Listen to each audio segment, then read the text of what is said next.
ও শান্তদা, এটা কিন্তু মোটেও তুমি ঠিক কাজ করোনি। গতকালকে আমি এখানে দোকান বসিয়েছিলাম, সেই জন্য আজকেও আমি এখানে দোকান বসাবো। তুমি আমার জায়গা থেকে সরে যাও, অন্য কোথাও তুমি দোকান বসাও।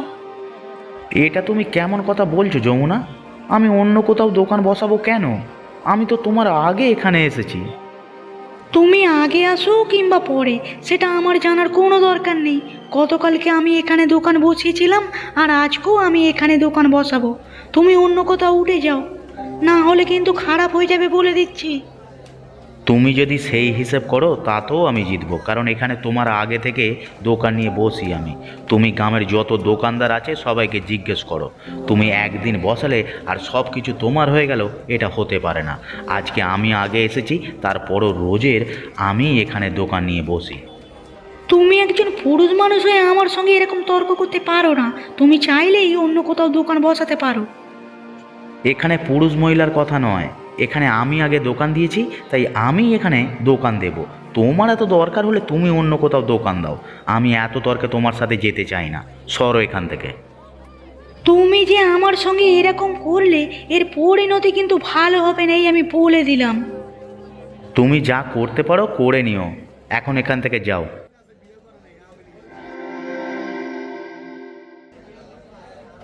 এ কি বুড়িমা, এখানে তো 1 টাকা কম আছে। তোমার কাছে আমি আরও 1 টাকা পাবো। তাড়াতাড়ি আমার টাকা পরিশোধ করো, না হলে কিন্তু মাছ নিতে দেবো না। বাবা রে বাবা, তোর থেকে মাছ কিনে যে আমার চাঁদ গেল রে। 1 টাকার জন্য যা করছিস, মনে হচ্ছে আমি তোকে 100 টাকা কম দিয়েছি। 1 টাকা কেন, তুমি যদি আমাকে 1 পয়সাও কম দাও তাহলেও আমি তোমাকে মাছ দিতাম না। তুমি তোমার 1 টাকা এক্ষুনি পরিশোধ করো, না হলে কিন্তু খুব খারাপ হয়ে যাবে বলে দিচ্ছি। বাজারে এমন কোনো মাছের দোকানদার নেই যে আমাকে মাছ টাকা ছাড়া দেবে না। তোকে আমি নগদ পয়সা দিচ্ছি, তারপরও তুই আমার সঙ্গে ঝামেলা করছিস। লাগবে না তোর মাছ, আমি নেব না। এত কষ্ট করে আমি তোমার মাছ মেপে দিয়েছি, এখন কি না বলছো তুমি আমার থেকে মাছ নেবে না? তাড়াতাড়ি পয়সা দাও, না হলে কিন্তু তোমার সঙ্গে আজকে খারাপ হয়ে যাবে বলছি বুড়িমা। তোর কাছ থেকে আজকে মাছ কিনে আমার বড় শিক্ষা হয়েছে। আমি আর জীবনেও তোর কাছ থেকে মাছ কিনবো না। আমার থেকে আর মাছ কিনবে কিনা সেটা তোমার ইচ্ছা। এখন যে 1 টাকা পাই সেটা পরিশোধ করো। এখন আমার কাছে 1 টাকা নেই, 1 টাকা বাকি রইল, পরে আমি তোকে শোধ করব। আর না হলে তুই এখান থেকে 1 টাকার মাছ কেটে নে। বাকি নয় ফাঁকি, আমি তোমার এখান থেকে 1 টাকার মাছ কেটে নিচ্ছি। দাও দাও, তাড়াতাড়ি মাছের পুরলিটা দাও।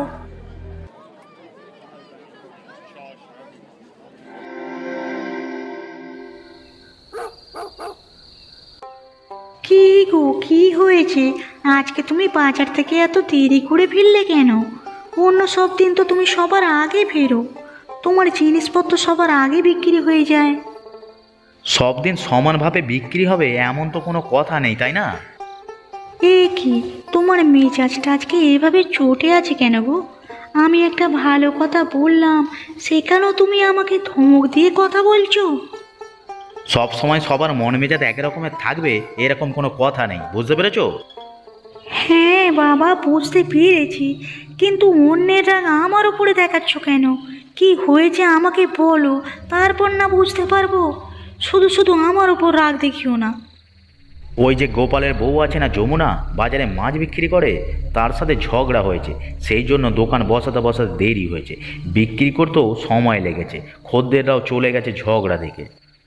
কি বলো তুমি? তুমি আবার যমুনার সাথে ঝগড়া করতে গেলে কেন?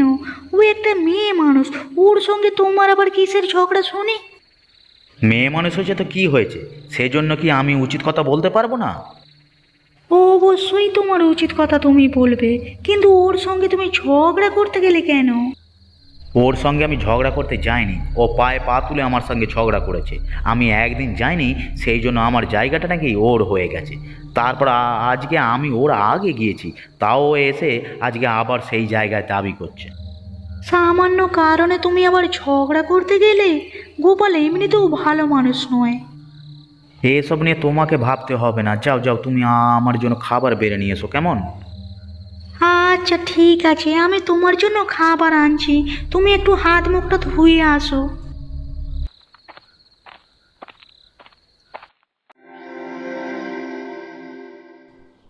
কি রে গোপাল, আজকে দেখছি তুই তেমন একটা কথা বলছিস না। কোনো সমস্যা হয়েছে নাকি তোর? কদিন ধরে একটা কথা চিন্তা করছি, সেটা নিয়েই ভাবছি। আপনাকে বলবো বলবো ভাবছি, তো বলতে পারছি না।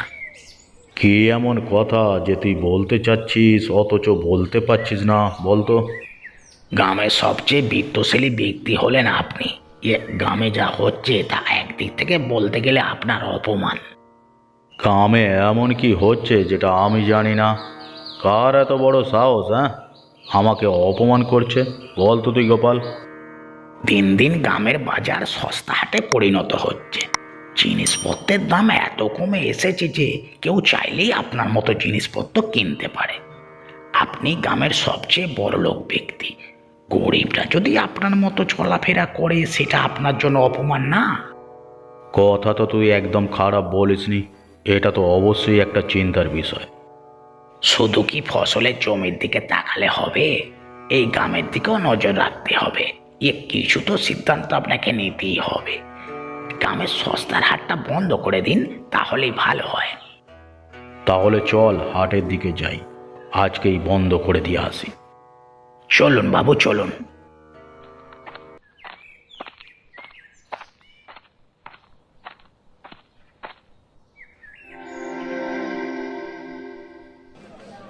আসুন বাবু আসুন, আজকে আপনার কি কি বাজার লাগবে আমাকে বলুন, সব কিছু বেঁধে দিচ্ছি।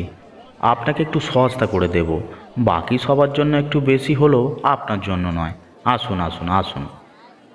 তোমার কি সুধাংশুবাবুকে দেখে গরিব লোক মনে হয়? তিনি কম দামে সস্তায় কিনবেন কেন? তিনি তো আরো বেশি দাম দিয়ে কিনবেন। গোপাল তো ঠিকই কথা বলেছে, এত সস্তা আমি জিনিসপত্র কিনবো কেন? আমার টাকা কম আছে নাকি? এই বাজারে কোনো কিছুই আর বিক্রি হবে না। এই সস্তা বাজার আজ থেকে আমি বন্ধ করে দিলাম। এই সস্তা বাজার এখন থেকে আমাদের গ্রামে আর চলবে না। এটা আপনি কেমন কথা বলছেন? আমরা এখানে বেচা কেনা করে আমাদের জীবন কোনো মতে চালিয়ে নিচ্ছি, বাজারটা বন্ধ করে দিলে আমাদের কি হবে?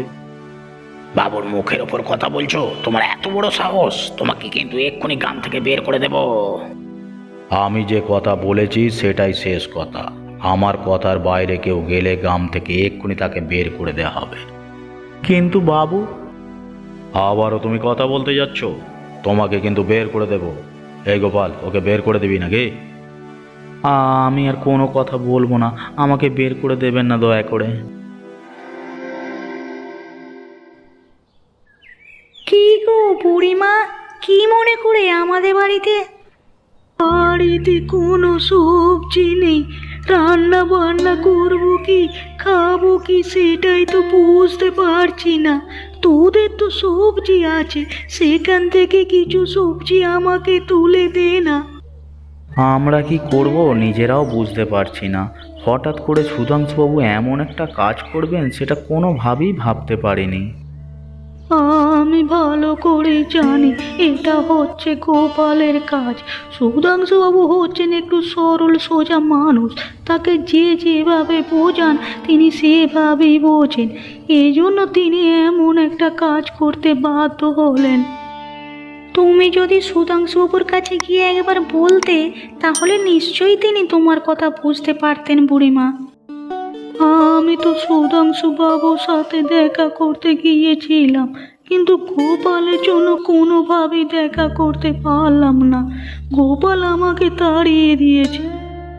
আমি এই কৃষিকাজ করে সবজি ফলাই, তারপর সেগুলো বাজারে বিক্রি করি। যে পরিমাণ আয় হয় তাতে সংসারটা কোনোভাবে চলে। এখন যদি এভাবে সব কিছু বন্ধ হয়ে যায়, আমার সংসারটা কিভাবে চলবে বলো তো বুড়িমা? তোর সংসার চলছে না, ওদিকে আমরাও নানান ধরনের বিপদে পড়েছি। কেউ বাজারে গিয়ে কেনাকাটা করতে পারছে না, মানুষের বাড়ি গিয়ে কেনাকাটা করতে হচ্ছে। এটাও তো একটা ঝামেলা। কি আর করবার আছে, কপালে যেটা লেখা আছে সেটাই হবে। চলো চলো, তুমি মাঠের দিকে চলো, তোমাকে আমি কিছু তাজা সবজি তুলে দিই। কিছু পয়সা হলে চাল কিনে খেতে পারবো, না হলে তো না খেয়ে মরবো। চল চল, আমরাও খেয়ে বাঁচি। তোমাকে আমি কি করতে বলেছিলাম আর তুমি কি করলে? কিছুই তো বুঝতে পারলাম না। তোমার জন্য তো এখন আমাদেরও বিপদ হতে চললো। আমি আবার কি করলাম? তুমি যা বলেছিলে আমি তো সেরকমই করবার চেষ্টা করেছি। এখানে আমার কি দোষ? তোমাকে বলেছিলাম যে কোনো মূল্যে প্রশান্তরা যেন এখানে দোকান দিতে না পারে, সেই ব্যবস্থা করতে। তুমি সেটা না করে কি করলে? এতে পুরো গ্রামের খাওয়া তো বন্ধ করে দিলে সুধাংশুবাবুকে দিয়ে। তুমি আমাকে বলেছিলে তারা যেন কোনোভাবেই এখানে দোকান দিতে না পারে, সেই কাজই তো আমি করেছি। দেখছো তো এখন প্রশান্তরা কোনোভাবেই দোকান দিতে পারছে না। তারা পাচ্ছে না সেটা তো আমি দেখতেই পাচ্ছি, একই সাথে আমিও তো ওখানে দোকান দিতে পারছি না। আগে তো আমি একটু ব্যবসা করে 2 পয়সা রোজগার করতাম, দুজনের আয়ে সংসারটা ভালোই চলতো। এখন কি অবস্থা হয়েছে দেখতে পাচ্ছ? দেখতে তো পাচ্ছি, সুধাংশুবাবু আমাকে যে পয়সা দেন তাতে তো সব কিছু চলে না। সব কিছু চলে না, সেই জন্যই তো আমি এই ব্যবসাটা করতাম, পাশাপাশি তুমি এখন সেটাও বন্ধ করে দিলে। এমনটা যে হবে সেটা আমি বুঝতে পারিনি গো। যাই হোক, এর একটা ব্যবস্থা আমি করছি, তুমি এসব নিয়ে চিন্তা করো না। আচ্ছা ঠিক আছে, যেভাবে পারো একটা ব্যবস্থা করো, এভাবে কিন্তু বেশি দিন চালানো যাবে না। আচ্ছা ঠিক আছে, কালকে আমি দেখছি কি করা যায়। এরকম আরও মজার মজার গল্প দেখার জন্যে এবং এই গল্পটির পরবর্তী অংশটি দেখার জন্যে আমাদের চ্যানেলটিকে সাবস্ক্রাইব করতে ভুলবেন না।